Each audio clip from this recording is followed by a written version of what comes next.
You see, it's so important that you don't just rely on a single main character to get that, because what a good storyteller is doing is actually presenting an entire world to the audience.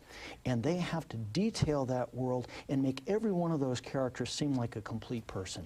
Now, there's another expression you have here, double reversal.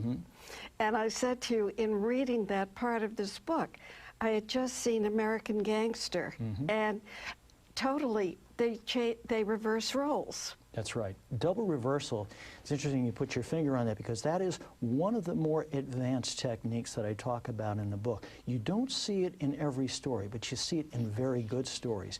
And it's the technique whereby the hero and the main opponent each learn from the other. We usually talk in stories about how the hero changes and grows by the end of the story.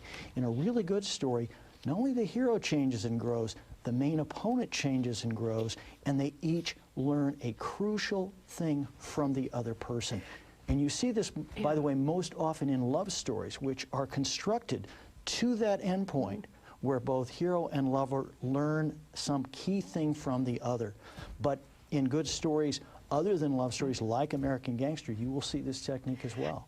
In years gone by, Phil Barry, in Philadelphia Story and his other plays, Holiday, he always used that structure. Oh, he was one of the greats. And you look, and I talk about Philadelphia Story here, you look at how that's constructed with the main character, this goddess character, and then each of the three men, each represents a different version of a suitor, of a man that she might be interested in. And in comparing them, we play out the whole love story. It's brilliantly written. And who is, as you said, the fake ally, being in this case her sister, right, and the real ally being her mother. That's right. And this is another thing I talk about, especially in the plot area of the 22 steps.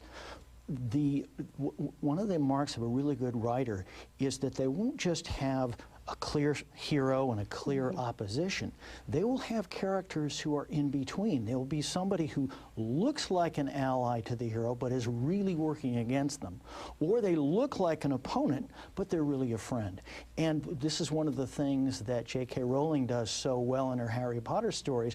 You think, for example, Snape, is he a bad guy? No, he's a good guy. No, he's actually a bad guy. No, he's a good guy again. This is something audiences absolutely love.